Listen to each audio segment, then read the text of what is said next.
मेरे भाई, मेरी एक बात बड़े ध्यान से सुन लो। प्रतियोगिता परीक्षाओं की तैयारी में अक्सर एक वहम पाल रखा है बच्चों ने। सबको लगता है कि ये नोट्स ले लो, ये किताब ले लो, वो अनाउंसमेंट हुई है, बिगेस्ट अनाउंसमेंट है, इतिहास बदल दिया, फलानी किताब जरूर पढ़नी चाहिए। लेकिन आपको बता दो, ये सिर्फ और सिर्फ इस बाजार की चकाचौंध है। कहीं ऐसा ना हो जाए कि इस चकाचौंध में आप खुद को ही खो बैठे। आपके कमरे में ढेर सारी किताबें रखी हैं, लेकिन खुद से एक सवाल जरूर पूछना, क्या आपने किसी एक किताब को पहले पन्ने से लेके आखिरी पन्ने तक ईमानदारी से पढ़ा है? ये जानना बहुत जरूरी है कि क्या छोड़ना है। जिस दिन आपने ये समझ लिया कि क्या नहीं पढ़ना, समझ लीजिए सफलता की आधी दूरी आपने तय कर ली। इसके लिए आपके पास मात्र 4 से 5 सालों के प्रीवियस ईयर के पेपर होने चाहिए, जो आपके फोन में पीडीएफ के फॉर्मेट में रहने चाहिए। जो लाखों लोग फॉर्म भरते हैं ना, वो सिर्फ भीड़ होते हैं। दरअसल पढ़ने वालों की संख्या तो मात्र 5 से 7% होती है। अगर आप सिर्फ डेली 2 ही घंटे नियमित रूप से पढ़ें, एक सही शिक्षक हो और एक सही किताब, तो आपका चयन निश्चित है। इसलिए इधर उधर ध्यान भटकाने के बजाय केवल और केवल नियमित और निरंतर अध्ययन पर ध्यान दो। यही मेरे दोस्तों सफलता की कुंजी है। और मेरी एक बात और ध्यान से समझना,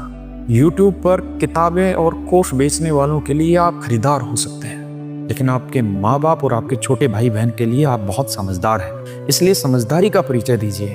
और एक बात ध्यान रखिए, ये कोर्सेज, ये किताबें, ये बड़ी बड़ी अनाउंसमेंट, ये बिगेस्ट अनाउंसमेंट, बड़ी बड़ी टेस्ट सीरीज, ये सिर्फ और सिर्फ आपके माँ बाप की मेहनत और पसीने को लूट रहे हैं। सच ये है कि पढ़ने के लिए संसाधनों की नहीं, जुनून की जरूरत है। इसलिए रोज पढ़िए, मन करके पढ़िए और अपने परिवार को इन स्थितियों से बाहर निकालिए।